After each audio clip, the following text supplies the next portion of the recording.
அண்மை செய்தி ஒன்றை பார்க்கிறோம். நேபாளத்தில் போராட்டம் தீவிரமடைந்திருக்கிறது. காட்சிகளை தொடர்ச்சியாக பார்த்து வருகிறோம்.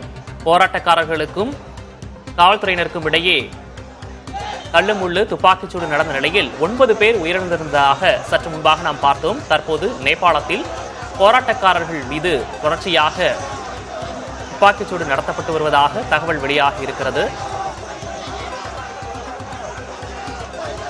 நேபாளத்தில் போராட்டக்காரர்கள் மீது துப்பாக்கிச்சூடு தடியடியை போலீசார் நடத்தியிருக்கிறார்கள். இதுவரை 9 பேர் உயிரிழந்திருப்பதாகவும் 80 பேர் காயமடைந்திருப்பதாகவும் தகவல் வெளியாகி இருக்கிறது. தொடர்ச்சியாக அங்கு ராணுவம் குவிக்கப்பட்டு வருவதாகவும் தற்போது ஒரு பதற்றமான சூழ்நிலை அங்கு உருவாகி இருப்பதாகவும் அண்மை தகவல் கிடைத்திருக்கிறது. அண்மை செய்தியாக பார்க்கிறோம். நேபாள பிரதமருக்கு எதிராக தலைநகர் காட்மண்டுவில் பல்லாயிரக்கணக்கானோர் அங்கு திரண்டிருக்கிறார்கள். ஒரு பக்கம் போராட்டக்காரர்கள், மற்றொரு புறம் ராணுவத்தினர் குவிக்கப்பட்டிருக்கிறார்கள். காட்சிகளை பார்க்கிறோம்.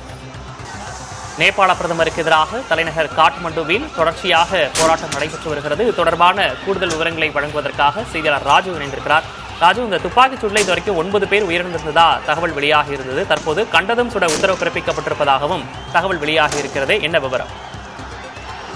விக்னேஷ், அதாவது இந்த நேபாளத்தில் தற்போது அந்த நிலைமையானது மிக மோசமான நிலைக்கு சென்றிருக்கின்றது. குறிப்பாக ராணுவத்தினர் மீது பொதுமக்கள் தாக்குதலில் ஈடுபட்டு வரக்கூடிய நிலையில அந்த போராட்டத்தில் ஈடுபட்டிருக்கக்கூடிய ஆயிரக்கணக்கான இளைஞர்கள் அங்கு அந்த காட்மண்டில் பேரணியாக சென்றும் அதே போல அந்நாட்டு பிரதமருக்கு எதிராக பல்வேறு அந்த கோஷங்களை எழுப்பி அந்த ஆர்ப்பாட்டத்தில் ஈடுபட்டு வருகிறார்கள். குறிப்பாக போராட்டக்காரர்களை கட்டுப்படுத்தும் நோக்கில் காவல்துறையினர் எதிர்த்தாக்குதல் நடத்தினாலும் எதுவும் பலனளிக்கவில்லை.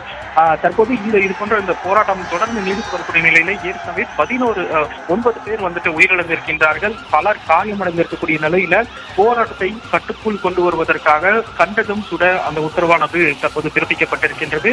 அந்நாட்டு பிரதமருக்கு எதிராக தற்போது இந்த எதிர்ப்பு கிளம்பி இருக்கக்கூடிய நிலையில் அடுத்த கட்ட நடவடிக்கை என்ன செய்ய வேண்டும் போன்ற பல்வேறு யோசனைகளில் அரசு தற்போது வரக்கூடிய நிலையில நிலைமையை கட்டுக்குள் கொண்டு வருவதற்காக ராணுவத்தையும் தற்போது களம் இறக்கி இருக்கின்றார்கள். ஆங்காங்கே குண்டுவெடிப்புகள், அதே போல பொது சொத்துக்களுக்கு தீயிட்டு போராட்டத்தில் ஈடுபட்டிருக்கக்கூடிய நபர்கள் தற்போது போராட்டத்தில் ஆக்ரோஷமாக இறங்கி இருக்கக்கூடிய நிலையில போராட்டத்தை கட்டுப்படுத்தும் நடவடிக்கையில ராணுவத்தினர் ஈடுபட்டு வருகிறார்கள். அடுத்த கட்ட ஆலோசனை குறித்து தற்போது அந்நாட்டு அரசு மிக முக்கிய ஒரு ஆலோசனையை கூட்டி வருவதாக தற்போது அங்கிருந்து வரக்கூடிய தகவல்கள் வந்து கொண்டு இருக்கின்றது.